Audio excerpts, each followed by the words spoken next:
por que nosso grupo tem uma escola? Eu não acredito na transformação dessa geração se não for pela educação. Não tem essa possibilidade. E vocês estão assistindo aí, em breve essa escola vai chegar no seu país, na sua cidade. E eu já poderia, né, já ter saindo, abrindo 500 escolas de uma vez só, mas tem um problema. O Brasil tem um problema de multiplicar negócios que não são redondos, né? E nos Estados Unidos é mais sério. Nos Estados Unidos você precisa de maturar, né? Uma escola aqui de Alphaville que a gente comprou tem mais de 20 anos. Essa escola é de uma família tradicional. Mesmo assim, ela está sendo formatada e desenhada, e eu venho resistindo há meses essa questão de abrir matrícula para alguém de fora. Só abrir para sócios, para filhos de sócios. Uma das mães lá na escola perguntou assim para mim: você é só um investidor de escola? Eu falei: sou mesmo, eu investi meus filhos aqui. Então eu sou só um investidor, eu investi os 4 que eu mais amo nessa escola. Então não é só a grana, é as pessoas que eu preciso treinar. Eu tenho um chamado da parte de Deus de treinar essas pessoas. Escola não é lugar da gente doutrinar ninguém, é lugar de treinar. E aí o que acontece? Eu percebo que a nossa geração está se perdendo por causa da escola, não é por causa da política. A política, eu me envolvi com isso, e eu percebi que a política ela é traiçoeira. O Brasil tem tudo para libertar a mente do brasileiro, só que não liberta porque senão o voto vai ficar caro demais. Isso é muito pesado. O voto ficando caro, você liberta as pessoas têm um raciocínio crítico melhor, elas fazem mais perguntas, elas não vão aceitar qualquer pessoa vir pedir um voto. Então é melhor manter na miséria. Aonde que a gente resolve o problema dessa nação? Em casa, não é na escola. Só que você não fica em casa. E como você não fica em casa, essa pessoa, que é seu filho, essa pessoa tem que estar num ambiente onde ela está sendo transformada e treinada para esse combate. As escolas tradicionais, elas estão treinando as crianças para ir para um funil mercadológico, chamado faculdade. E às vezes você não vai gostar do que eu vou falar, não ponha seu filho nas nossas escolas, não tem problema nenhum para mim. Eu percebo que vários donos de escola, eles fazem o que os pais querem. Isso é ruim, porque muitos pais têm ideias malucas nas suas cabeças. E você, com seus princípios, tem que andar com pessoas que pensam como você. Aí você fala: como assim, mano? Eu sou o que paga a mensalidade. Tudo bem. Invista onde tem a mesma frequência que você, mas você não tem que mandar na escola. O que acontece?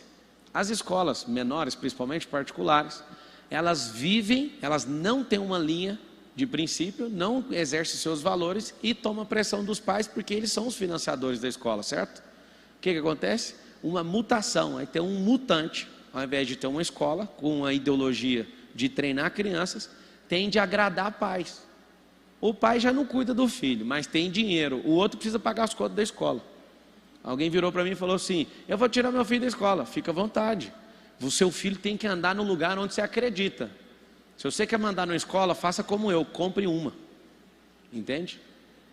Agora, se você acredita no lugar onde você investiu o seu filho lá, você não tem que mandar lá. Você tem que colher o fruto disso. E muitas pessoas falam: você é muito duro. Não sou duro, é só para você não ter expectativa. E nós vamos ensinar seu filho também a ser uma pessoa que não dá expectativa para ninguém e também não vive disso.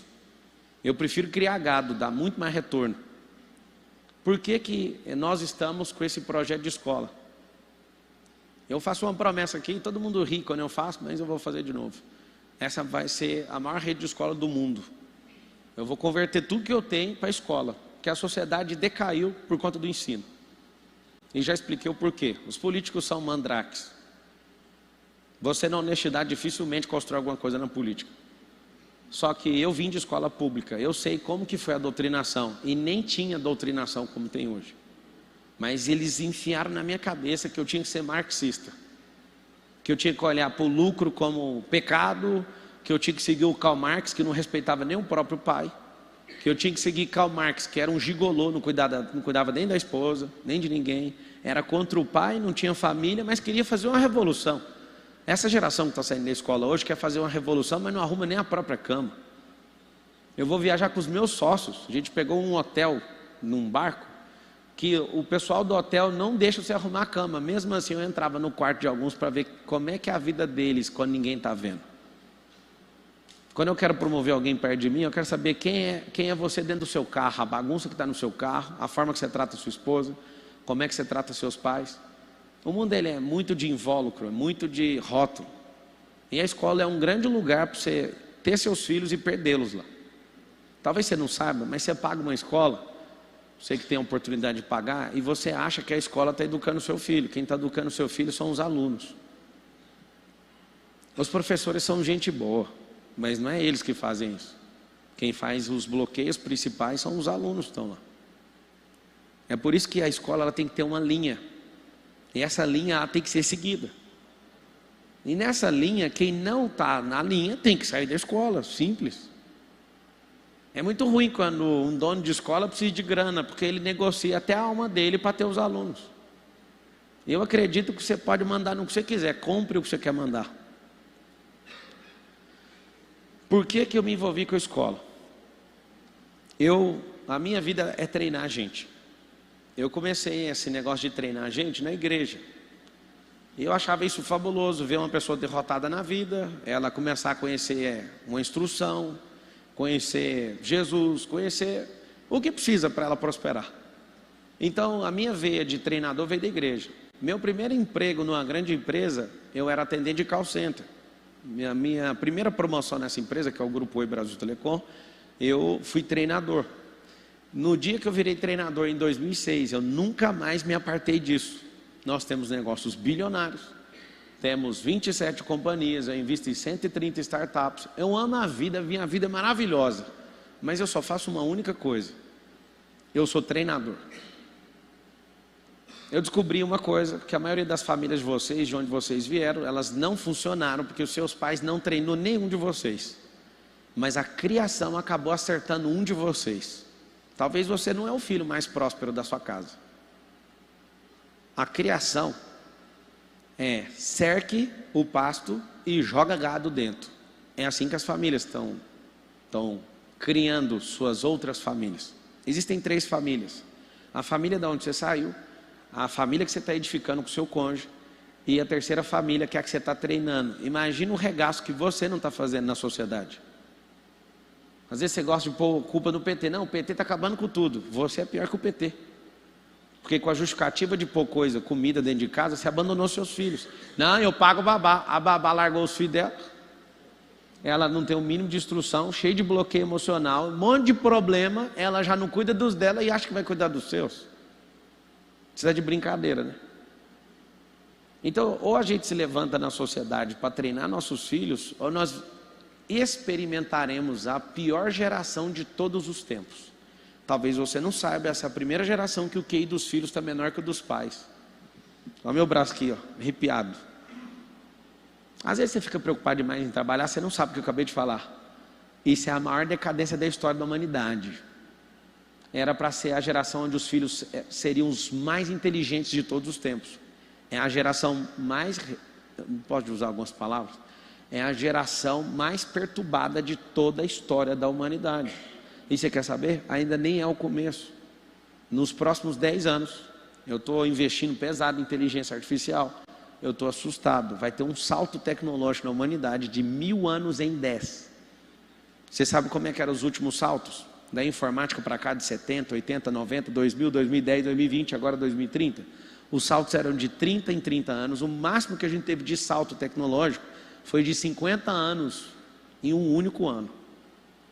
O que é isso, Pablo? Onde que é medida esse salto? Numa peça chamada transistor. Dentro da computação. Quanto mais potente ela vai ficando, o transistor vai tendo mais capacidade, vai processando mais dados e vai ficando mais barato.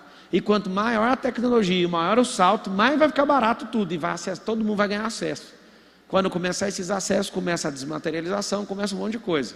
O QI do seu filho já está menor que o seu. Essa é uma realidade. Não sei se você sabe, na genética, a inteligência vem da mãe. Sabia disso ou não? Vem da mãe. Alguém já olha e fala: tá vendo por que esse menino é inteligente? A inteligência tem uma propensão a vir a maior parte da mãe. Só que o que constrói uma criança não é só a genética. 50% do que você é hoje é genético, 40% é epigenético, 10% é circunstância. Então tem genética, você pode fazer alguma coisa contra a genética? Não, mas você pode potencializar a sua genética. Se você nascesse num lugar e fosse criado, treinado pelo Tarzan, você não ia saber fazer conta, você não ia saber falar, você não ia saber fazer pergunta, mas você ia desenvolver habilidades de selva, você ia ter um monte de coisa legal. Só que a sua genética não teria sido potencializada, como ela foi vivendo numa selva de pedra. Então você tem poder de decisão, sabe fazer pergunta, tem raciocínio lógico, tudo por quê? Porque foi desenvolvido. Então a genética, ela não te entrega um grande resultado, ela tem uma base para ser multiplicada. Com o quê? Com a tal da epigenética. As coisas que você se envolve, se você quiser trocar essa palavra epigenética para não ficar tão assim, são atividades intencionais que você se envolve. Se você entender a seriedade das atividades que você precisa entrar e as experiências que você precisa gerar nos seus filhos, vocês nunca mais vão delegar essa função para ninguém. Em uma das nossas escolas tem uns bebês, né, no berçário, e aí todos se levantaram contra mim, todos na escola, falando, vamos encerrar o berçário. Aí eu falei, vocês vão encerrar o berçário, mas vocês vão ensinar as pessoas a levar os filhos de volta para casa? Não, eles vão ter que procurar outro lugar. Eu falei, então vocês criam uma solução. A criança precisa ter alguém para ajudar ela, vai ficar aí. Eu fico com muita compaixão de ver um bebê no berçário. Não deveria, mas a situação está muito difícil. Alguém precisa de ajuda? Vocês precisam de entender que o bem mais valioso e o bem que você vai ser cobrado por Deus, você não está treinando esse bem. Eu confesso que meu coração parte quando eu vejo, mas espera aí, você vai resolver o problema dos pais? Não, então nós vamos resolver o problema. Tudo bem, não admitir mais nenhum, mas tem que resolver esse problema aí. Nós vamos gerar uma consciência para esses pais falarem, eu não posso colocar um bebê desse tamanho. A melhor fase cognitiva é a primeira. E se ela não for construída da forma devida, com afeto, seu filho vai ter problema de criatividade. O que mudou meu contexto sendo treinador de gente? Foi estudar programação neurolinguística. Depois disso, o que fez eu ficar sofisticado nisso? Entender de inteligência emocional. Pablo, e o que mais? Eu entendo de inteligência espiritual, de inteligência física e várias inteligências. E é isso que a gente ensina, é isso que a gente tem que ensinar para as nossas crianças. Vocês foram doutrinados, eu também, a maior parte da minha vida em escola pública, a ficar sonhando com uma faculdade. Só que nunca teve uma crise igual essa de gente que tem diploma de engenharia, mas está no Uber. Porque não é o diploma que vai mudar uma pessoa. A maior parte das instruções que as pessoas receberam na escola, estou falando com você que é pai, não serve para nada. Nós vamos criar laço de afetividade, gerar segurança nas pessoas. Hoje tem gente do mundo inteiro vindo aqui para descobrir a identidade.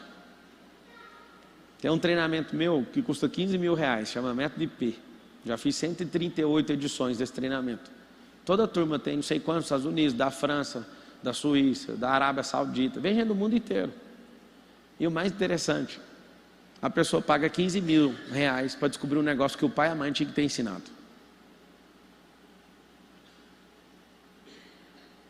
As pessoas têm produtos meus que custam R$200 mil.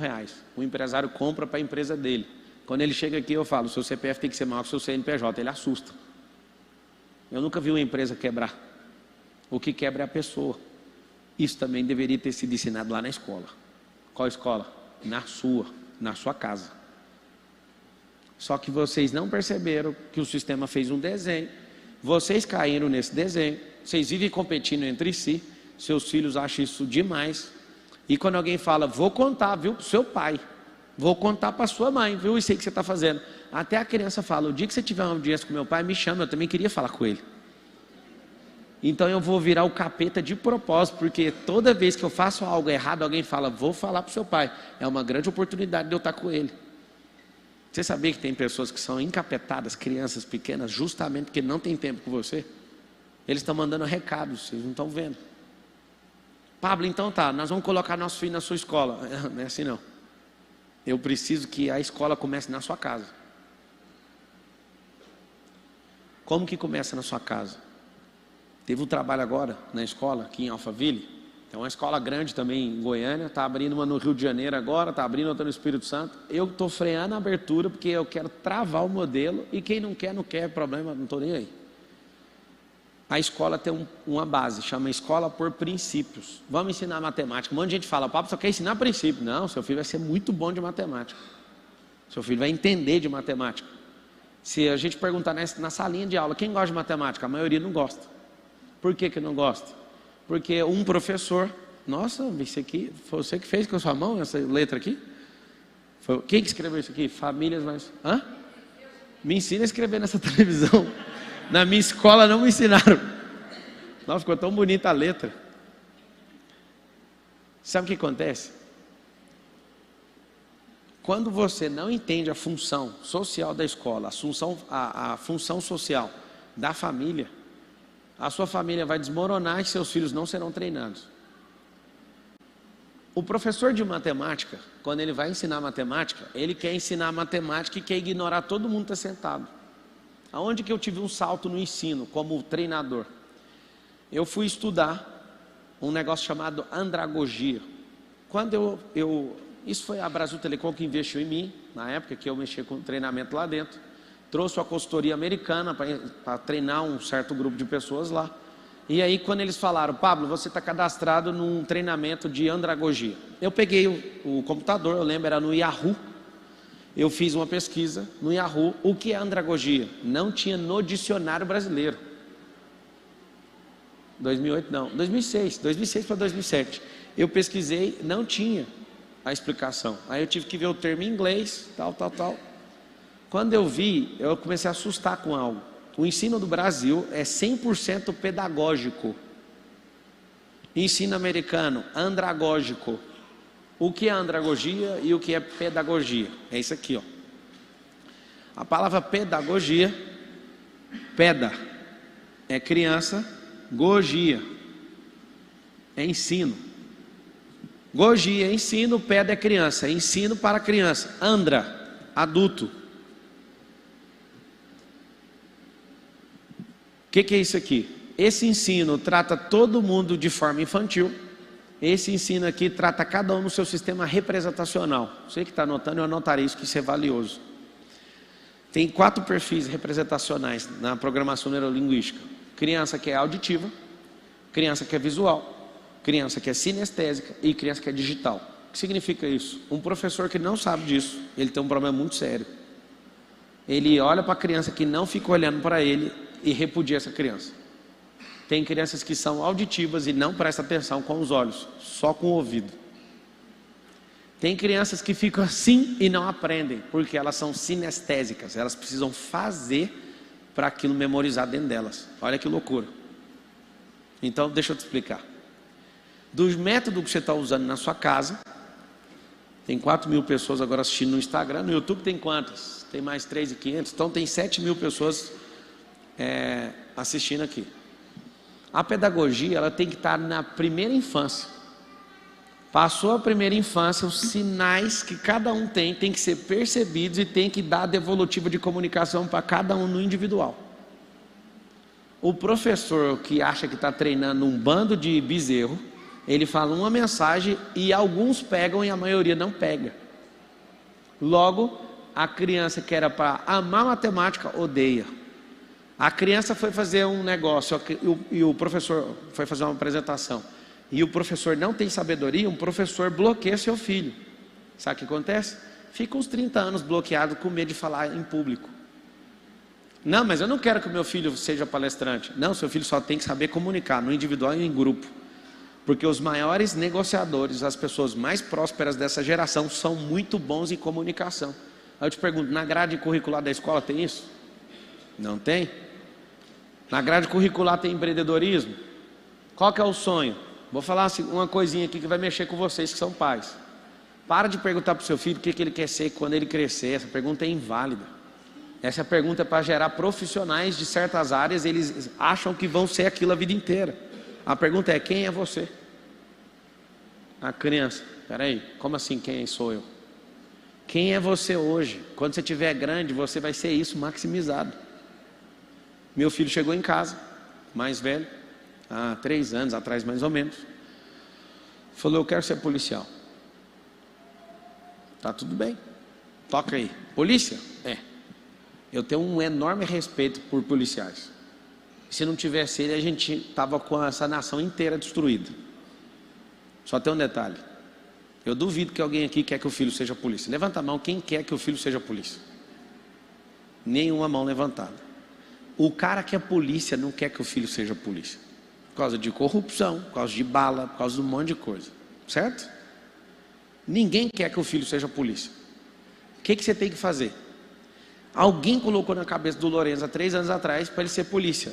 E eu, com uma pequena sabedoria, falei: polícia? Que da hora, toca aí, mano. Pá! Eu também quero. Aí ele: o senhor quer? Quero. Só que a gente tem que empreender na segurança pública. Então o que nós vamos fazer? Nós vamos aprender a empreender desde pequeno. E vai chegar uma hora, se tiver algum contrato com a segurança pública do Estado ou do governo federal, nós vamos pegar esse contrato e nós vamos empreender. Quer ver? Pega a caneta, vamos desenhar aqui quais são as formas de empreender na segurança pública. Nós podemos privatizar o presídio, nós podemos privatizar as delegacias. Imagina a gente tendo uns 50 delegados na nossa empresa. Aí ele ficou ouvindo aquilo, que da hora, nunca mais tocou no assunto. Sabe o que acontece? Seu filho ouve isso, acha legal, aquilo vira o sonho dele. Eu vou te falar sobre sonhos, que você é responsável pelos seus filhos, vocês têm que saber disso. Fui candidato a presidente o ano passado, apesar de ter sido cancelado antes do vamos ver ali. Eu fui numa favela, numa comunidade, perguntei o sonho das crianças, está gravado isso. Qual que é o seu sonho? Ser caminhoneiro. Qual é o seu sonho? Jogador de futebol. Qual que é o seu sonho? Nenhum falou empresário, nenhum falou ser engenheiro, nenhum falou mecatrônica, nenhum falou nada de tecnologia. Pablo, mas é claro, você foi na favela. Pois é, os sonhos dependem dos ambientes. Os sonhos dependem dos amigos que seus filhos têm. Os sonhos dependem absolutamente disso. Tem gente que virou médico por causa de um sonho mal enfiado na cabeça dele. A universidade mais concorrida do Brasil hoje, o vestibular mais concorrido ainda continua a medicina, vocês sabem? É isso? Por que a gente não ensina para os seus filhos desde pequeno que tem como ser dono de hospital? Qual que é seu sonho? Ser médico. Por quê? Porque é o que agrada o pai. Você às vezes gosta de ir num bar ou ter uns amigos que você quer sentar lá e falar: formei meu filho médico. Você tem coragem até de parar a sua vida por 10 anos para isso acontecer. Vários de vocês têm coragem. Sabe o que é o mais engraçado? É que seus filhos viram médicos, depois acham que foi só obrigação sua. E você fica mais frustrado, e ele também, porque ele nem gosta de mexer com isso. Mas pelo menos as conversas que vocês vão contar para os seus amigos é da hora. Formei meus filhos tudo. Meu filho virou médico. Então tá bom. Sabe o que acontece? Desde pequeno tem que ensinar eles a empreenderem, porque a esteira mercadológica não tem espaço e não tem ensino dentro do MEC inteiro. Não tem nada sobre empreendedorismo. Esses dias eu tomei um tranco de uma professora na escola falando assim para mim: como é que eu vou falar de empreendedorismo se eu não sou empreendedora? Eu falei: muito bem, chegou o grande dia. Você precisa aprender a empreender. Tem pessoas que não aceitam alguém ter renda alternativa, não ter nada. Eu estimulo os nossos professores a ter renda, a ter produto digital, a fazer coisas. Por quê? Porque senão, como é que eu vou falar de uma coisa que eu nem vivo, que eu nem acredito? E melhor que isso, eu quero que você tenha a sua escola. Eu quero que você cresça como pessoa. Eu não quero você sendo professor 10 anos na sua vida. Aproveita o tempo que você está aqui para você aprender também. E aí você cresce. Qual a história que eu vou contar? Os professores daqui são empresários. Vou contar uma história aqui da minha empresa.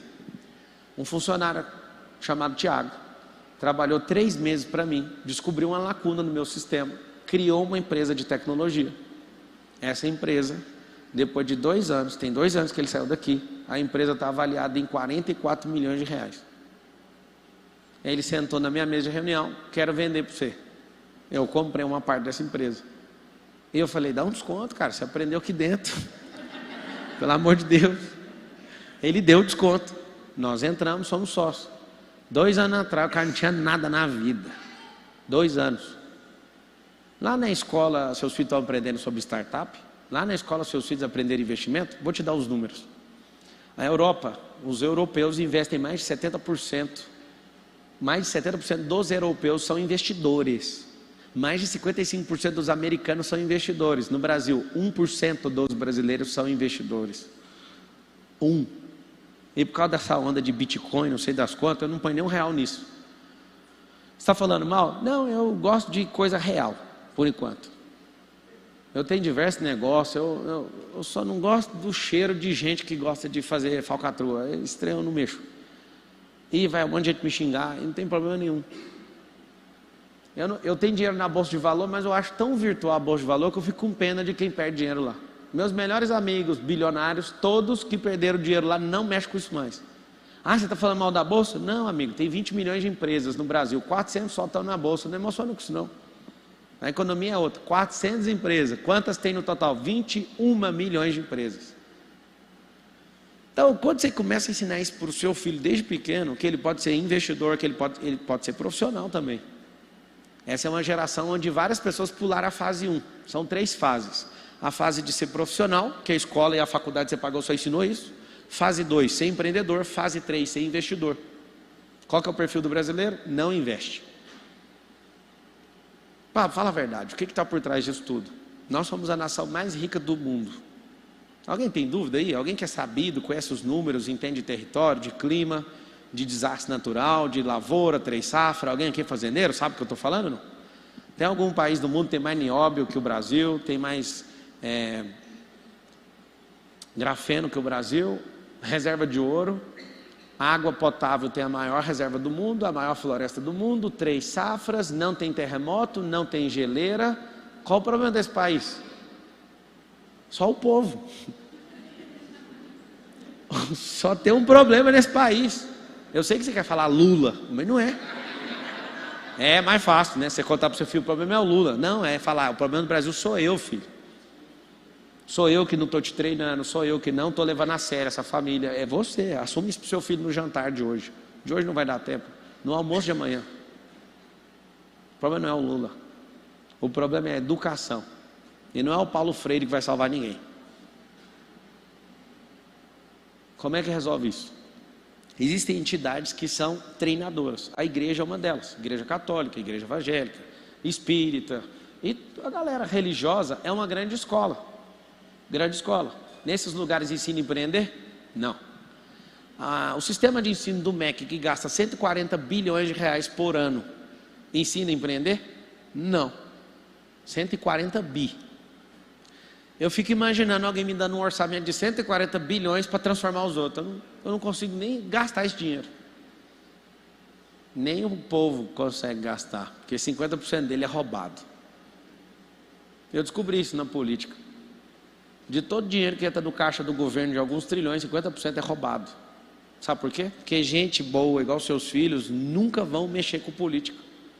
Pablo, e aí? E aí que gente igual a gente tem que virar político e se lascar e perder alguma coisa com isso.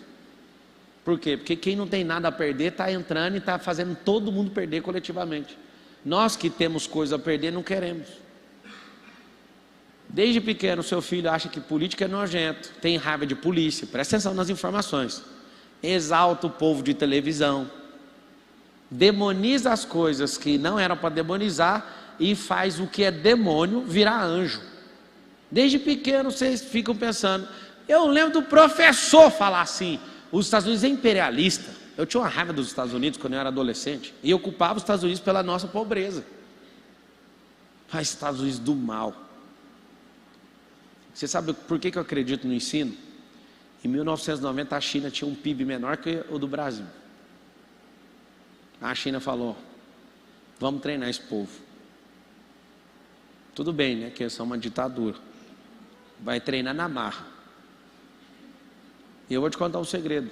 Os Estados Unidos estão com os dias contados. Os Estados Unidos vai virar a China. E eles estão tentando frear de todo jeito, mas eles estão vindo numa velocidade que vai atropelar os Estados Unidos. Quem era a China em 1990? Menor do que o Brasil em PIB. Por que o Brasil não cresceu? Ao invés de ensinar seu filho a ter uma profissão, você tem que ensinar ele a ser livre, empreendedor e governante, desde pequeno. Isso vai evitar ele ter um monte de trauma, um monte de bloqueio, e seu filho vai ficar veaco. Depois eu te dou autorização, vocês estão assistindo, se você conseguir ter acesso ao meu filho mais velho, ao 02 no máximo, os outros ainda estão em formação, muito pequenos, ainda para tomar esse confronto seu que é adulto. Mas o de 7 anos e o de 9 está autorizado, você dá um tranco neles. Chega nele e fala, você é burro, você é feio, você vai ouvir da boca deles o que eles vão responder. Eles vão olhar assim para você. Você está querendo arrumar problema com Deus? Eu sou imagem e semelhança dele. Se você está falando que eu sou feio, você está falando é com Deus. Então resolve você e ele. Isso não é problema meu. Isso é testado. Direto eu testo. O que é isso? Autoimagem preservada. Você tinha que ensinar dentro de casa. Seus filhos aprendem com você um negócio chamado escassez. Isso vai livrar eles da prosperidade. Serão pobres, mesmo tendo empregos, porque você ensinou um negócio chamado estabilidade. Um negócio que eu nunca vi na minha vida. Estabilidade não existe e tinha que aprender em casa. Pablo, faz o seguinte, pega meu dinheiro aqui, treina meu filho. Não funciona. Se você não treinar, quem vai ser o verdadeiro treinador dele são os amigos da escola. É por isso que eu sou rígido na linha de raciocínio da escola. Se alguém da escola minha falar, nós não queremos, pode esvaziar a escola para ficar à vontade. Sabe por quê? Porque eu quero atrair pessoas com a mesma frequência. Se não for, você não adianta investir na melhor escola do mundo. Você vai se perder. Meus filhos já estudaram numa escola de 150 anos que tem aqui em Alphaville. Eu fiquei muito animado. Eu falei, essa escola vai revolucionar eles. Um dia eu cheguei para ver um trabalho, e isso me deixou abalado. Eu andando, aí alguém falou, Marçal para cá, Marçal para lá, e alguém vira e fala, você é pai do Lorenzo? Eu falei, sou. A pessoa olhou assim para mim. O seu filho é a pessoa que mais entende de Bíblia nessa escola. Ao invés de ser como você e ficar orgulhoso com isso, eu falei, preciso tirá-lo daqui urgente. Por quê? Porque essa escola fala que é cristã. E se meu filho, que é treinado por mim, todo dia, não tem uma única história da Bíblia que ele não saiba, sabe tudo. E desafia na hora de dormir. Ele fala, não moço, lê Dom Quixote, faz não sei o quê, faz não sei o quê. Não, vou ler a Bíblia. Se você achar uma história que eu não sei, o senhor pode ler. Aí eu vou e esforço, ele sabe as histórias. Só que ali eu falei, peraí, a escola é cristã? Por que ele é a pessoa que mais sabe? Aí fui fazer as perguntas. As professoras não sabem nada disso, porque a escola é cristã e não faz nada. Toma tranco de menino na época de 6 anos de idade. Menino de 6 anos é a pessoa que mais sabe de Bíblia. E você conversa de Bíblia na frente dele e fala, está errado, essa história não é desse jeito. Por quê? Foi a escola que treinou ele, não foi eu. Foi a Carol, a mãe dele. Nós treinamos eles. Só que nesse dia eu falei, Carol, pode tirar esse menino dessa escola. Já que é para ir para uma escola que é cristã e seu filho fica dando aula, pode sair de lá, esse negócio está errado. Levei para uma escolona que top, mensalidade 3 vezes mais cara, top. Meus filhos voltaram depois de 2 semanas iguais a robôs. Eu até brinquei, eu fiquei falando, chamando eles pelo nome da escola, esse cara puto. Eu falei, não, vocês viraram essa escola. E aí, o que a escola ensina? Aí na hora que ele falou assim, nós vamos ter um futuro, e o futuro é ser a profissão tal. É a melhor escola daqui. Aí eu falei, vou tirar.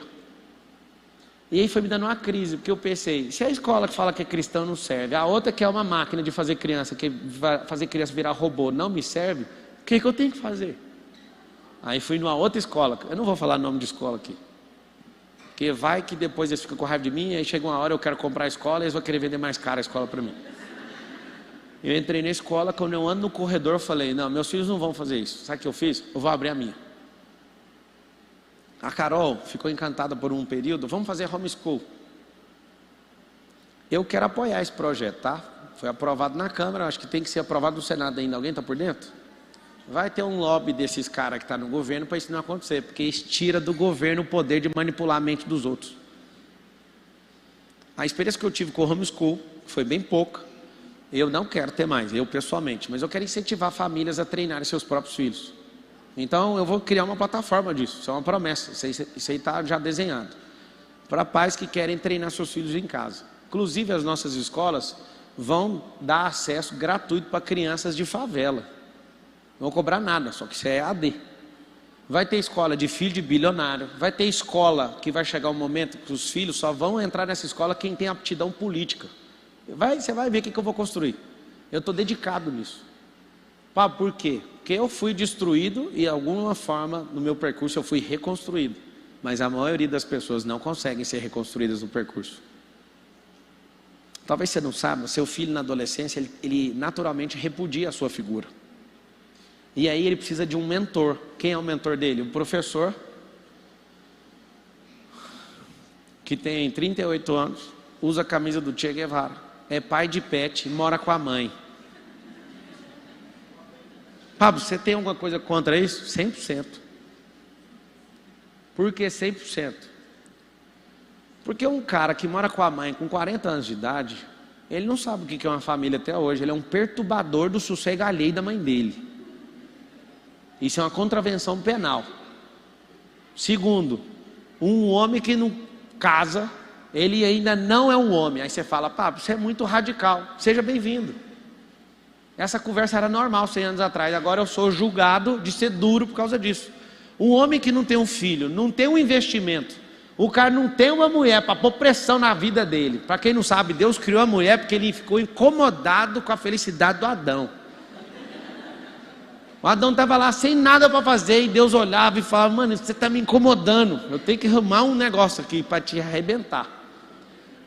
Eu sou teólogo também, estudei esse negócio e um dia eu descobri, tem alguns problemas na transliteração da Bíblia que não tem a raiz da palavra, e a transliteração eles enfiam qualquer expressão no meio.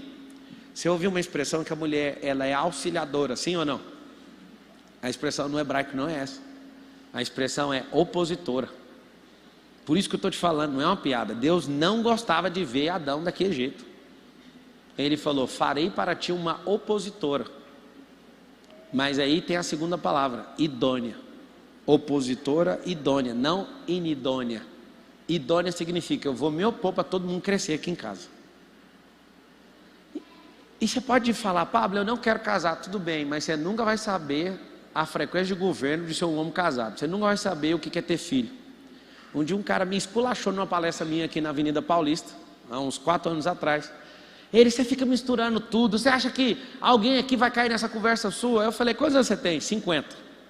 Quantos filhos você tem? Nenhum. Você é investidor? Não. Já escreveu um livro? Não. Você abriu uma empresa? Não. Aí eu falei, só falta você falar que você mora com sua mãe. Ele é. Eu falei, sério? Vamos lá.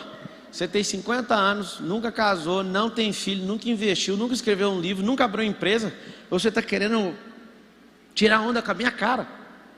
Que sou um grande investidor. Na época eu não tinha esse tanto de livro, acho que eu tinha uns 12. Mas hoje eu já publiquei 32 livros. Já escrevi um livro, já plantei centenas de árvores. Você plantou árvore? Não. O que você fez? Você quer me repudiar sendo que você não tem nem status de cidadão, meu filho? 50 anos de idade perturbando a vida de sua mãe. Ele ficou muito arrasado. Ele encostou a cabeça, ele deitou mesmo, assim, a cabeça nas pernas, ficou calado. Eu fiquei com muita compaixão dele, terminou a palestra, fui trocar ideia. Sabe o que aconteceu? Ele tinha um bloqueio de paternidade. Qual que é o diferencial dessa escola aí?